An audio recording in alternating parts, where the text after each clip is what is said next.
Welcome! In this lecture, we are going to take a look at the layers and its properties.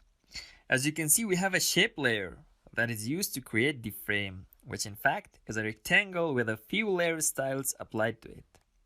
Then we have a text layer, and then we have a flat background that is locked.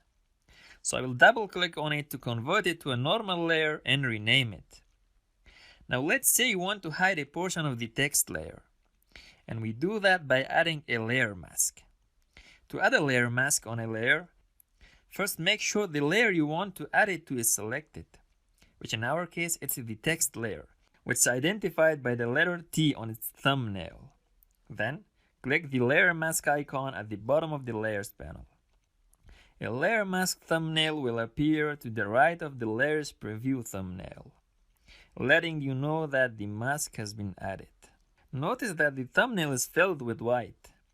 On a layer mask, white represents the areas of the layer that remain visible, while black represents areas that will be hidden. By default, Photoshop fills new layer masks entirely with white, which means the entire layer is visible. So to hide parts of the text layer, I will need to paint on the layer mask with black.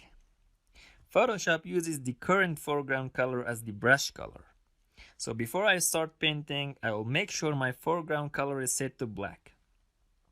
We can see the current foreground and background colors in the color swatches near the bottom of the toolbox. Then, I will restore the default foreground and background colors, which are white and black, by pressing the D key. Then, I will swap them and change the foreground color to black by pressing the X key. Then, I will select the brush tool, which can be accessed by pressing the B key.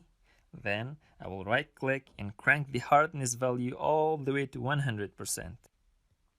And then, with my foreground color set to black, I will paint on the layer mask to hide those parts of the text layer and reveal the original image on the background layer below it. You can adjust the size of your brush from the keyboard. Press the left bracket key to make the brush smaller, or the right bracket key to make it larger. If you look again at the layer mask thumbnail, we can see it's no longer filled with solid white. Some areas are still filled with white, but we can also see the areas where we have painted with black. Again, white on a mask represents the areas of the layer that remains visible, while black areas are hidden from the view.